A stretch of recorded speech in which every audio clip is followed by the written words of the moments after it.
నమస్కారం. ఈటీవీ న్యూస్కు స్వాగతం. ఈనాటి ముఖ్యాంశాలు. అంతరిక్ష ప్రయోగాల్లో ఇస్రో కొత్త చరిత్ర. విజయవంతంగా జిఎస్ఎల్వి మార్క్ 3D1 ప్రయోగం. నిర్దేశిత కక్షకు చేరిన అత్యంత బరువైన జీశాట్ 19. రోదసీ వాణిజ్యంలో కీలక శక్తిగా ఇస్రో. జీశాట్ 19తో మారుమూల ప్రాంతాలకు అంతర్జాల సేవలు. మల్టిపుల్ ఫ్రీక్వెన్సీ బీమ్స్తో కొత్త సమాచార వ్యవస్థ. సులభతర వాణిజ్యంలో చైనాను అధిగమించి అగ్రస్థానానికి చేరిన భారత్. సంస్కరణల వల్లే సాధ్యమైందన్న ప్రపంచ చిల్లర అభివృద్ధి సూచీ నివేదిక. ఆంధ్రప్రదేశ్ పల్లెలకు ఎల్ఈడీ వెలుగులు. 7 జిల్లాల్లో 10 లక్షల వీధి దీపాలు ఏర్పాటు చేయనున్న కేంద్రం. ఏడాదికి 147 మిలియన్ యూనిట్ల కరెంటు ఆదా. హైదరాబాద్లో మానవరహిత మురుగునీటి నిర్వహణ దిశలో ముందడుగు. 70 మినీ సివర్ జెట్టర్ వాహనాలను ప్రారంభించిన కేటీఆర్.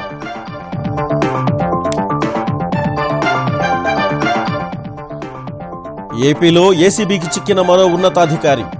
పరిశ్రమల శాఖ ఏడీ సురేష్ బాబు ఇంట్లో తనిఖీలు. భారీగా స్థిరాస్తులు, బంగారం, నగదు గుర్తింపు. కాల్పుల విరమణ ఉల్లంఘనలపై పాక్కు భారత్ హెచ్చరిక. కవ్వింపు చర్యల్ని ఉపేక్షించే ప్రసక్తే లేదని డీజీఎంఓల చర్చల్లో స్పష్టీకరణ.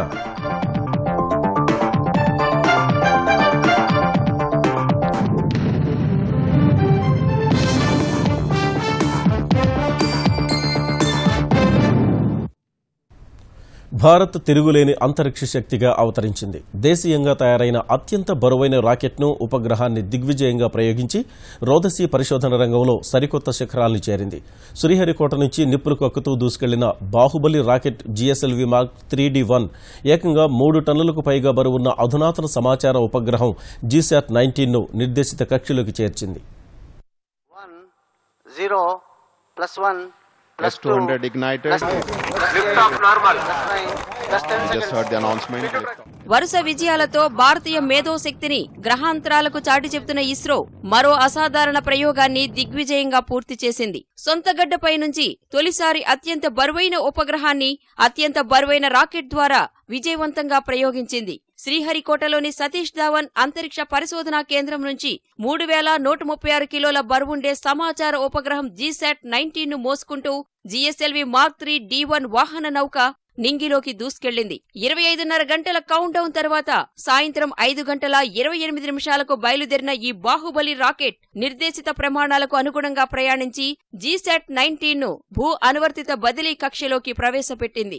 ఈ చరిత్రాత్మక ప్రయోగం విజయవంతం కావడం పట్ల హర్షం వ్యక్తం చేసిన ఇస్రో చైర్మన్ కిరణ్ కుమార్, కమ్యూనికేషన్ల వ్యవస్థ మరింత మెరుగుపడేందుకు జీశాట్ 19 దోహదపడుతుందని పేర్కొన్నారు. Today is a historic day.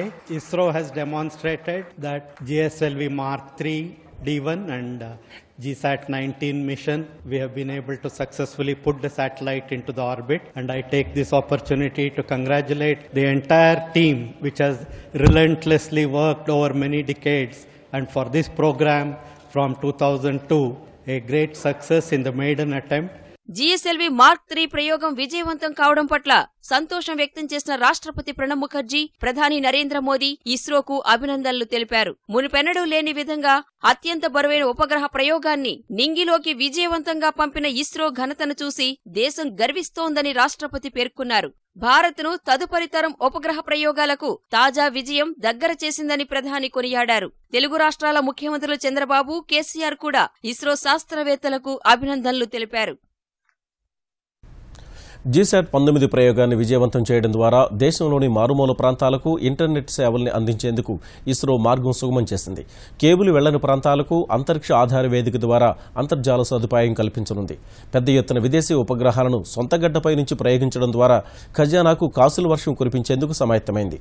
ఉపగ్రహ ప్రయోగాలకు దిగ్గజం లాంటి జిఎస్ఎల్వి మార్క్ 3 ద్వారా మనుషుల్ని అంతరిక్షంలోకి పంపే దిశగాను ఇస్రో కీలక ముందడుగు వేసింది. జిఎస్ఎల్వి మార్క్ 3D1ను అందుబాటులోకి తీసుకురావడం ద్వారా భారీ ఉపగ్రహాల ప్రయోగాల విషయంలో భారత్ తిరుగులేని పురోగతి సాధించింది. ఇప్పటివరకు 2300 కిలోల కంటే తక్కువ బరువున్న ఉపగ్రహాల్ని మాత్రమే దేశీయంగా ప్రయోగించిన భారత్ అంతకు మించి బరువైన ఉపగ్రహాల్ని నింగిలోకి పంపాలంటే విదేశాలపై ఆధారపడక తప్పని పరిస్థితి ఉండేది. ఈ పరిస్థితిని మార్చాలని సంకల్పించిన ఇస్రో శాస్త్రవేత్తలు అహర్నిశలు శ్రమించి బాహుబలి లాంటి రాకెట్ ను రూపొందించారు. 640 టన్నుల బరువు, 43 మీటర్ల ఎత్తున్న జిఎస్ఎల్వి మార్క్ 3 D1 వాహన నౌక భూ అనువర్తిత బదిలీ కక్షలోకి ఏకంగా 4000 కిలోల బరువైన పేలోడ్స్, దిగువ భూకక్షలోకి 10,000 కిలోల పేలోడ్స్ ను తీసుకువెళ్లగలిగేలా తయారు చేశారు. ఇంతటి భారీ రాకెట్ ను రూపొందించుకోవడం సహా విజయవంతంగా ప్రయోగించడం ద్వారా రోదసీ వాణిజ్యంలో భారత్ కీలక ముందడుగు వేసినట్లయింది. 4000 టన్నుల కన్నా ఎక్కువ బరువుండే విదేశీ ఉపగ్రహాల్ని భారత్ నుంచి ప్రయోగించేందుకు మార్గం సుగమం కాగా ఇస్రోకు కాసుల పంట పండేందుకు మరో కీలక అవకాశం లభించింది.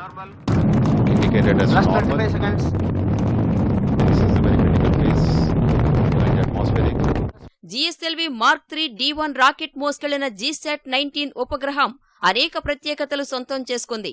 సమాచార రంగంలో విప్లవాత్మక మార్పులకు శ్రీకారం చుట్టిన ఇస్రో గతంలో ఎన్నడూ లేని స్థాయిలో అంతర్జాల సేవలు అందించేలా సమాచార వ్యవస్థను పటిష్టం చేసి డిజిటల్ ఇండియా నిర్మాణానికి ఊతమిచ్చింది. ప్రస్తుతం నింగిలో ఉన్న 6-7 సమాచార ఉపగ్రహాలు కలిసి అందించే సేవలకు సమానంగా GSAT-19 పనిచేయనుంది. ఫైబర్ ఆప్టిక్ లేని ప్రాంతాల్లోనూ అంతర్జాల సేవలు అందించనుంది. తొలిసారి ఎలాంటి ట్రాన్స్పాండర్లు లేకుండా GSAT-19 రూపొందించడం ప్రత్యేకత కాగా ట్రాన్స్పాండర్లకు బదులు అధునాతన విధానంలో మల్టిపుల్ ఫ్రీక్వెన్సీ బీమ్స్ రూపంలో సమాచారాన్ని చేరవేసే వ్యవస్థను ఈ ఉపగ్రహంలో ఇస్రో పొందుపరిచింది. ఈ కొత్త వ్యవస్థతో ప్రస్తుతం ఉన్న వాటికంటే 6-7 రెట్లు అధికంగా సమాచారాన్ని పంపవచ్చు. మరికొన్ని అధునాతన పరికరాలతో GSAT-19 రూపొందించిన ఇస్రో సరికొత్త సాంకేతిక పరిజ్ఞానానికి పరీక్షా వేదికగా ఈ ఉపగ్రహాన్ని మార్చింది. GSAT-19 కు అవసరమైన శక్తిని అందించేందుకు తొలిసారి దేశీయంగా తయారైన లిథియం అయాన్ బ్యాటరీల్ని వినియోగించింది. రేడియేషన్ను తట్టుకుని నిలబడగల ఉపగ్రహ పరికరాలకు రూపకల్పనపై పరిశోధనలో భాగంగా జియోస్టేషనరీ రేడియేషన్ స్పెక్ట్రోమీటర్ను GSAT-19 తో పాటు ఇస్రో నింగిలోకి పంపింది.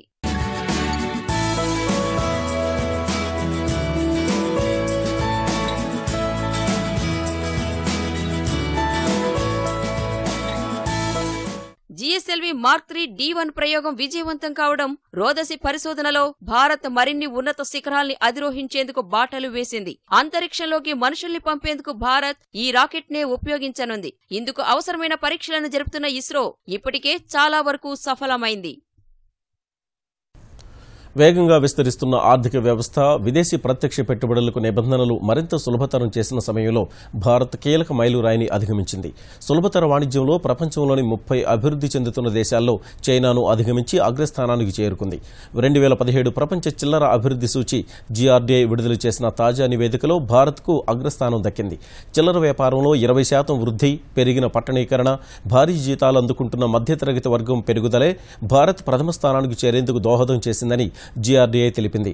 ఈ కామర్స్, నగదు రహిత లావాదేవీలు భారీగా పెరిగినందున చిల్లర వ్యాపారాభివృద్ధికి ఈ పరిణామాలు ఊతమివ్వగలవని పేర్కొంది.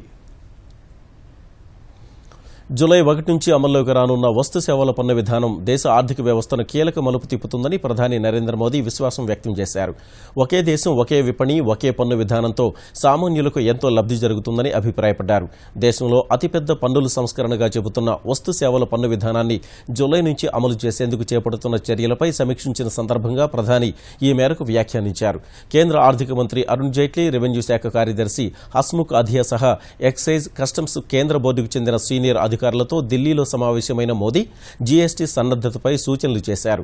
అటు జీఎస్టీపై ప్రజల అనుమానాలను AskGST_GOI ట్విట్టర్ హ్యాండిల్ లేదా 1800-1200-232 టోల్ ఫ్రీ నంబర్ ద్వారా నివృత్తి చేసుకోవచ్చని కేంద్రం తెలిపింది.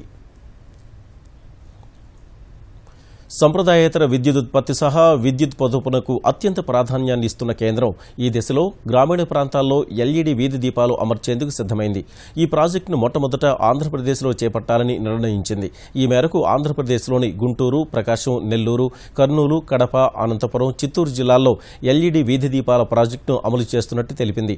ఆయా జిల్లాల్లోని అన్ని గ్రామ పంచాయతీల్లో 10 లక్షల LED వీధి దీపాలు ఏర్పాటు చేయనున్నట్టు తెలిపిన కేంద్రం ఈ దీపాలతో ఏడాదికి 147 మిలియన్ యూనిట్ల యూనిట్ల విద్యుత్ ఆదా అవుతుందని అంచనా వేస్తోంది.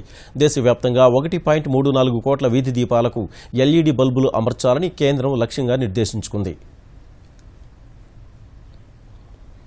తెలంగాణలోని పురపాలక సంఘాలు, నగరపాలక సంస్థల్లో పనిచేసే కార్మికుల పట్ల అధికారులు మానవత్వంతో వ్యవహరించాలని పురపాలక శాఖ మంత్రి కేటీఆర్ సూచించారు. హైదరాబాద్లో మానవరహిత మురుగునీటి నిర్వహణ కోసం డిక్కీతో కలిసి జలమండలి కొనుగోలు చేసిన 70 మినీ సివర్ జెట్టర్ వాహనాలను పలువురు మంత్రులతో కలిసి ప్రారంభించిన ఆయన గతంలో డ్రైనేజీ శుభ్రం చేసే క్రమంలో కార్మికులు ప్రాణాలు కోల్పోయిన ఘటనల పట్ల ఆవేదన వ్యక్తం చేశారు. కార్మికులకు అత్యాధునిక సదుపాయాలు కల్పించాలని అధికారుల్ని ఆదేశించిన కేటీఆర్ వచ్చే వర్షాకాలంలో అధికారులంతా అప్రమత్తంగా ఉండాలని సూచించారు. 3 నెలలు జీహెచ్ఎంసీ, హెచ్ఎండబ్ల్యూఎస్లో సెలవులు రద్దు చేస్తున్నట్లు ప్రకటించారు. సాంకేతికత ఇంత బాగా ఉన్న ఈ సందర్భంలో ఇంకా మనుషులు సివరేజ్లోకి దిగి క్లీన్ చేయడం అంటే అత్యంత అమానవీయమైన, అత్యంత క్రూరమైన ఒక పరిస్థితి. అది భారతదేశంలోనే ఒక మెట్రో నగరంలో మొట్టమొదటిసారిగా ఇంత పెద్ద మొత్తంలో 70 మెషిన్లను ఈరోజు మనం ఇంట్రడ్యూస్ చేస్తా ఉన్నాం. అవసరమైతే కొన్ని కోట్ల రూపాయలు అదనంగా ఖర్చు పెట్టడానికి కూడా మన విలువైన ప్రాణాలు కాపాడుకోవడానికి, మన కార్మికులను సంరక్షించుకోవడానికి ప్రభుత్వం ఎప్పుడు కూడా సిద్ధంగా ఉంటుంది. 14వ ఆర్థిక సంఘం సిఫార్సుల మేరకు ఆంధ్రప్రదేశ్కు ప్రత్యేక హోదా సాధ్యం కానందునే ప్రత్యేక ప్యాకేజీ ద్వారా సహాయం చేస్తున్నామని కేంద్ర మంత్రి వెంకయ్యనాయుడు స్పష్టం చేశారు. ఈ అంశంపై గుంటూరు సభలో కాంగ్రెస్ నేతలు చేసిన విమర్శల్ని కొట్టిపారేసిన ఆయన విభజన సమయంలో ప్రత్యేక హోదాను చట్టంలో ఎందుకు పేర్కొనలేదని నిలదీశారు. అధికారంలో ఉన్నప్పుడు చేయని నేతలు తిరిగి ప్రభుత్వంలోకి వచ్చాక ఇస్తామని చెప్పడం హాస్యాస్పదమని వెంకయ్య విమర్శించారు. కాలపరిమితి పూర్తయ్యేలోపు ఏపీకి ఇచ్చిన హామీలన్నీ పూర్తి చేస్తామని, తెలంగాణ అభివృద్ధికి సహకరిస్తామని తెలిపారు. కేంద్ర ప్రభుత్వం ప్రకటించినట్టు ప్రత్యేక ప్యాకేజీ 2,30,000 కోట్లు వివిధ ప్రాజెక్టులు అన్నిటితో కూడుకున్నది.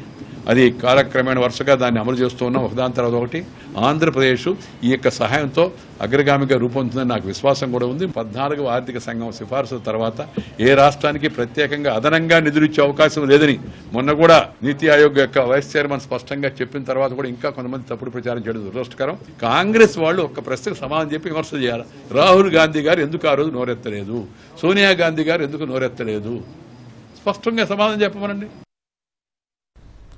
రాజకీయాల్లో రోజురోజుకు మార్పులు జరుగుతున్నాయని, హత్య చేసిన వాళ్లే పూలదండలతో వస్తున్న ప్రస్తుత పరిస్థితుల్లో ప్రజల్ని అప్రమత్తం చేయాల్సిన అవసరం ప్రతి ఒక్కరిపై ఉందని ముఖ్యమంత్రి చంద్రబాబు తెలుగుదేశం పార్టీ నేతలకు సూచించారు. ఆంధ్రప్రదేశ్కు చెందిన పార్టీ నేతలతో టెలికాన్ఫరెన్స్ నిర్వహించిన ఆయన వైకాపా బలహీనపడుతున్న సమయంలో కాంగ్రెస్ బలపడాలని చూస్తోందని చెప్పారు. డిపాజిట్లు కూడా రాని స్థితి నుంచి సభ జరిపే స్థితికి కాంగ్రెస్ వచ్చిందన్న చంద్రబాబు ఈ పరిస్థితిలో తప్పు చేస్తే ప్రత్యర్థుల నెత్తిన పాలు పోసినట్లే అవుతుందని ఉద్బోధించారు. అన్ని అంశాలను పరిశీలించి ప్రజల్లో కనీసం 80% మంది సంతృప్తి చెందే విధంగా ప్రభుత్వ పనితీరు ఉండాలన్నారు. ఇందుకు మంత్రులు, ప్రజాప్రతినిధులు సహా పార్టీ నేతలు కూడా అహర్నిశలు కష్టపడాలని సూచించారు. ఆంధ్రప్రదేశ్ అవినీతి నిరోధక శాఖ మరో ఉన్నతాధికారి అక్రమాలను బట్టబయలు చేసింది. ఏపీ పరిశ్రమల శాఖ అదనపు సంచాలకుడు బయ్యారపు సురేష్ బాబు భారీ ఎత్తున అక్రమాస్తులు కూడబెట్టినట్టు తేల్చింది. 2 రాష్ట్రాల్లోని 9 ప్రాంతాల్లో సోదాలు నిర్వహించిన ఏసీబీ అధికారులు వేర్వేరు ప్రాంతాల్లో సురేష్ బాబుకు ఉన్న స్థిరాస్తులు, బంగారు, వెండి ఆభరణాలు, నగదు గుర్తించారు. ఈ ఆస్తుల విలువ మదింపు చేస్తున్న ఏసీబీ అధికారులు ఓ బ్యాంకులో ఉన్న లాకర్ను రేపు తెరవనున్నట్టు తెలిపారు. ఆదాయానికి మించి ఆస్తులు కలిగి ఉన్నారనే అభియోగాలపై ఆంధ్రప్రదేశ్ పరిశ్రమల శాఖ అదనపు సంచాలకుడు బి సురేష్ బాబుకు చెందిన ఇళ్లపై ఏకకాలంలో సోదాలు చేసిన ఏపీ అవినీతి నిరోధక శాఖ అధికారులు అతడు పెద్ద మొత్తంలో అక్రమాస్తులు కూడబెట్టినట్టు గుర్తించారు. హైదరాబాద్లో సురేష్ బాబు సొంతిల్లు సహా 5 ప్రాంతాలు, విజయవాడలో 2 ప్రదేశాలు, కర్నూలు, గుంటూరు జిల్లా పిడుగురాలలో తనిఖీలు నిర్వహించిన ఏసీబీ అధికారులు కిలోకు పైగా బంగారు ఆభరణాలు, 5 కిలోల వెండి వస్తువులు ఉన్నట్లు గుర్తించారు. 14 లక్షల రూపాయల నగదు, 9 లక్షల బ్యాంకు బ్యాలెన్స్, 5 లక్షల విలువైన షేర్లు, 6 లక్షల రూపాయల విలువైన ఫిక్స్డ్ డిపాజిట్లు ఉన్నట్లు తేల్చారు. వ్యాగనార్, స్విఫ్ట్, మారుతి 800, హోండా యాక్టివాలను స్వాధీనం చేసుకున్నారు. ఇదే సమయంలో సురేష్ బాబు తెలుగు రాష్ట్రాల్లోని పలు ప్రాంతాల్లో స్థిరాస్తులు కూడబెట్టినట్టు ఏసీబీ అధికారులు గుర్తించారు. విశాఖపట్నం జిల్లా భీమునిపట్నం సమీపంలోని కాపుల ఉపాడలో 300 చదరపు గజాల స్థలం, గుంటూరు జిల్లా పిడుగురాలలో 386 చదరపు గజాలు, రాజుపాలెం మండలం చోటుపాయపాలెంలో 1200 చదరపు గజాల స్థలం ఉన్నట్లు గుర్తించారు. హైదరాబాద్ అమీర్పేటలో 1100 చదరపు అడుగుల విస్తీర్ణ కలిగిన ప్లాట్, పిడుగురాలలో 3638 చదరపు అడుగుల విస్తీర్ణంలో 2 అంతస్తుల భవంతికి చెందిన దస్త్రాలు స్వాధీనం చేసుకున్నారు.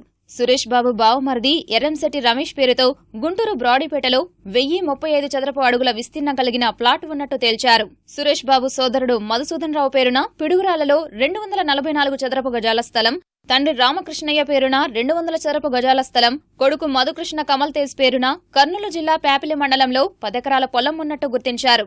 సురేష్ బాబును అరెస్టు చేసిన ఏసీబీ అధికారులు అతన్ని రిమాండ్కు తరలించారు. బేగంపేటలోని ఓరియంటల్ బ్యాంకులో సురేష్ బాబుకు లాకర్ ఉన్నట్లు గుర్తించిన అధికారులు రేపు దాన్ని తెరవాలని నిర్ణయించారు. తెలంగాణలోని పేద బ్రాహ్మణుల సంక్షేమానికి ప్రభుత్వం కట్టుబడి ఉందని ఐటీ మంత్రి కేటీఆర్ చెప్పారు. హైదరాబాద్ శివారు గోపనపల్లిలో 10 కోట్ల రూపాయలతో 6 ఎకరాల్లో నిర్మించ తలపెట్టిన బ్రాహ్మణ సంక్షేమ సదన్కు శంకుస్థాపన చేసిన ఆయన బ్రాహ్మణులకు బడ్జెట్లో 100 కోట్లు కేటాయించినట్లు గుర్తు చేశారు. ఏడాదిలోగా సదన్ పూర్తయ్యేందుకు అధికారులు కృషి చేయాలని సూచించారు. పర్యావరణాన్ని పరిరక్షించి హరిత భూమండలం కోసం ప్రతి ఒక్కరూ పునరంకితం కావాలని ప్రధాని నరేంద్ర మోదీ పిలుపునిచ్చారు. భవిష్యత్తు తరానికి మెరుగైన ఆకుపచ్చని భూగ్రహాన్ని కానుకగా ఇద్దామని ప్రపంచ పర్యావరణ దినోత్సవ సందేశంలో సూచించారు. ప్రకృతి పరిరక్షణ కోసం కృషి చేస్తున్న వారందరికీ ధన్యవాదాలు తెలిపిన ఆయన ఈ ఏడాది నినాదమైన ప్రకృతితో అనుసంధానాన్ని మనతో మనమే అనుసంధానించుకోవడమేనని మోదీ అభివర్ణించారు. ప్రకృతి పరిరక్షణకు పూనుకోవడానికి ప్రపంచ పర్యావరణ దినోత్సవమే సరైన రోజు అని ప్రధాని సూచించారు. తెలుగు రాష్ట్రాల్లో పర్యావరణ పరిరక్షణపై ప్రత్యేక కార్యక్రమాలు, అవగాహన ర్యాలీలు నిర్వహించారు. ఏపీలో పచ్చదనాన్ని 33% పెంచడమే లక్ష్యంగా మొక్కలు నాటి వాటిని కాపాడాలని ముఖ్యమంత్రి చంద్రబాబు పిలుపునిచ్చారు. నేల, నీరు, గాలి కాలుష్యం వల్ల ప్రజలు, ఇతర జీవరాశుల మనుగడకు ముప్పు ఏర్పడిందన్న ఆయన మొక్కలు నాటడం, పెంచడాన్ని అలవాటుగా మార్చుకోవాలని సూచించారు. బంధుమిత్రుల పుట్టినరోజు, పెళ్లి రోజు లాంటి సందర్భాల్లో మొక్కల్ని బహుమతిగా ఇవ్వాలని పిలుపునిచ్చారు. పౌర విమానయాన మంత్రి అశోక్ గజపతిరాజు గన్నవరం విమానాశ్రయంలో మొక్క నాటారు. సాగులో రసాయనాల వినియోగం తగ్గించాలని సభాపతి కోడెల సత్తెనపల్లిలో జరిగిన కార్యక్రమంలో సూచించారు. పలు జిల్లా కోర్టుల్లో అవగాహన కార్యక్రమాలు, స్వచ్ఛ భారత్ నిర్వహించారు. హైదరాబాద్ సహా తెలంగాణలోని పలు జిల్లాల్లోనూ పర్యావరణంపై అవగాహన కార్యక్రమాలు సాగాయి. హైదరాబాద్ కేబీఆర్ పార్క్ వద్ద పర్యావరణ పరిరక్షణ కోసం విశ్వమానవులంతా ఏకమవుదాం అనే నినాదంతో అవగాహన ర్యాలీతో పాటు ప్రతిజ్ఞ చేశారు. చిన్నారులకు చిత్రలేఖనం పోటీలు పెట్టారు. నెక్లెస్ రోడ్లో గ్రీన్లేస్ స్వచ్ఛంద సంస్థ ఆధ్వర్యంలో పర్యావరణం కోసం పరుగు పేరిట ర్యాలీ నిర్వహించారు. జగిత్యాల జిల్లా మెట్పల్లిలో అటవీశాఖ అధికారులు ద్విచక్ర వాహన ర్యాలీ తీశారు. ప్రపంచ పర్యావరణ దినోత్సవాన్ని పురస్కరించుకుని రామోజీ ఫిల్మ్ సిటీలో ప్రాణకోటి జీవనాధారమైన మొక్కలు నాటే కార్యక్రమాన్ని చేపట్టారు. Film city MD Atluri Rammohan Rao మొక్క నాటే కార్యక్రమాన్ని ప్రారంభించారు. Eenadu, ETV, Usha Kiran movies, dolphin hotels, film సిటీలకు చెందిన ఉద్యోగులు, సిబ్బంది ఈ కార్యక్రమంలో మొక్కలు నాటారు. ఈ కార్యక్రమంలో ETV CEO Bapineedu, Rajendrababu, SLK Prasadarao పాల్గొన్నారు.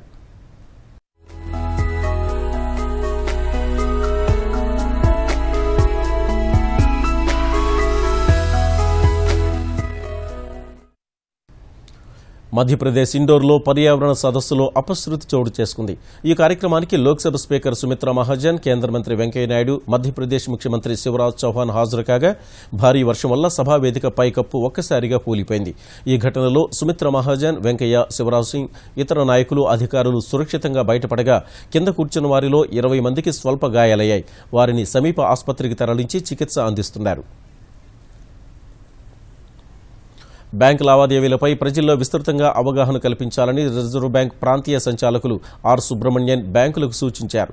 హైదరాబాద్ ఆర్బీఐ ప్రాంతీయ కార్యాలయంలో ఆర్థిక అక్షరాస్యత వారోత్సవాలను ప్రారంభించిన ఆయన బ్యాంకు ఖాతాలు తెరవడం, నిర్వహణ, రుణ క్రమశిక్షణ, నగదు రహిత లావాదేవీల నిర్వహణపై అవగాహన కల్పించాలని తెలిపారు. ఇదే సమయంలో 10 రూపాయల నాణేలపై ఎలాంటి అపోహలు పెట్టుకోవద్దని సుబ్రహ్మణ్యన్ ప్రజలకు సూచించారు. 10 rupee coins are very much a part of the Indian coinage and currency system, and it is legal tender, and people should not have any apprehensions or worries about using them. I request everybody to accept 10 rupee coins freely and also use them for making payments. కశ్మీర్లో CRPF స్థావరంపై ఆత్మాహుతి దాడికి ప్రయత్నించిన 4 ముష్కరుల్ని భద్రతా బలగాలు మట్టిబెట్టిన వేళ నియంత్రణ రేఖ వద్ద చొరబాట్లను ప్రోత్సహిస్తూ ఏకపక్ష కాల్పులకు దిగితే కఠిన చర్యలు తప్పవని పాకిస్తాన్ సైన్యాన్ని భారత సైన్యం హెచ్చరించింది. ఇటీవల కశ్మీర్లోని నియంత్రణ రేఖ వద్ద ఉద్రిక్తతలు అంతకంతకు పెరుగుతుండగా 2 దేశాల డీజీఎంఓ స్థాయి చర్చల్లో భారత్ ఈ మేరకు తేల్చి చెప్పింది. పాకిస్తాన్ సైనిక కార్యకలాపాల డైరెక్టర్ జనరల్ విజ్ఞప్తి మేరకు హాట్లైన్లో ఆయనతో మాట్లాడిన భారత డీజీఎంఓ నియంత్రణ రేఖ వద్ద నెలకొన్న తాజా పరిస్థితులపై చర్చించారు. ఎల్ఓసీ వద్ద శాంతియుత పరిస్థితులు నెలకొల్పేందుకు తాము కట్టుబడి ఉన్నట్లు భారత డీజీఎంఓ స్పష్టం చేశారు.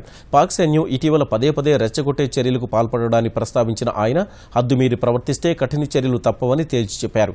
పాకిస్తానీ పౌరుల్ని లక్ష్యంగా చేసుకుని భారత సైన్యం దాడులు చేస్తోందన్న పొరుగు దేశం డీజీఎంఓ వాదనల్ని తోసిపుచ్చిన భారత డీజీఎంఓ వృత్తి నిబద్ధతతో పనిచేసే భారత సైన్యం ఎట్టి పరిస్థితుల్లో పౌరుల్ని లక్ష్యం చేసుకోబోదని స్పష్టం చేశారు. మరోవైపు సీఆర్పీఎఫ్ స్థావరంపై ఆత్మాహుతి దాడి ప్రయత్నాన్ని తిప్పికొట్టిన సైన్యాన్ని హోంమంత్రి రాజ్నాథ్ సింగ్ ప్రశంసించారు. ఎన్డీటీవీలో తన వాటాకు సంబంధించిన లావాదేవీని సెబీకి తెలియచేయకుండా ఐసీఐసీఐ బ్యాంకు నష్టపోవడానికి కారణమయ్యారనే కేసులో ఆ సంస్థ వ్యవస్థాపకుడు ప్రణయ్ రాయ్ నివాసంలో సీబీఐ సోదాలు నిర్వహించింది. బ్యాంకును మోసగించిన కేసులో ప్రణయ్ రాయ్ సహా ఆయన భార్య రాధికా రాయ్, ఆర్ఆర్పీఆర్ హోల్డింగ్స్ సంస్థ, ఐసీఐసీఐ అధికారులు కొందరిపై పలు సెక్షన్ల కింద కేసు నమోదు చేసిన సీబీఐ అందులో భాగంగా వారి ఇళ్లలో తనిఖీలు నిర్వహించింది.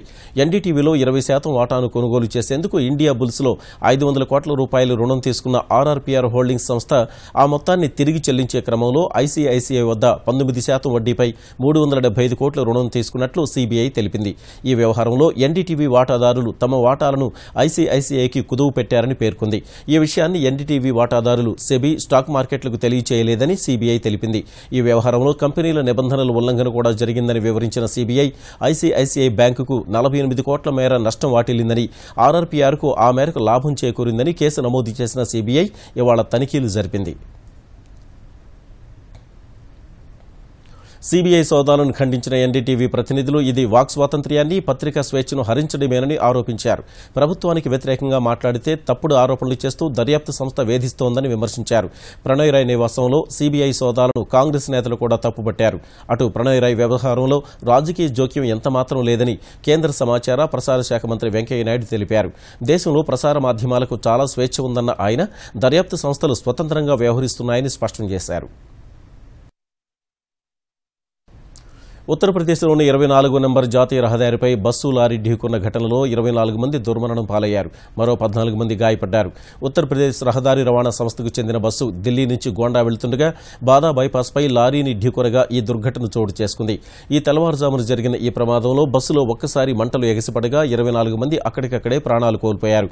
14 మంది తీవ్ర గాయాలతో ఆసుపత్రి పాలవగా 4 స్వల్ప గాయాలతో బయటపడ్డారు. ఈ ఘటన జరిగిన వెంటనే లారీ డ్రైవర్ అక్కడి నుంచి పరారవగా బస్సు డ్రైవర్ ప్రాణాలు కోల్పోయాడు. కండక్టర్ తీవ్రంగా గాయపడ్డాడు.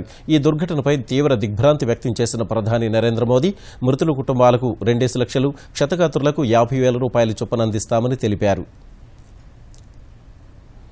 ఈటీవీ న్యూస్ సమాప్తం. నమస్కారం.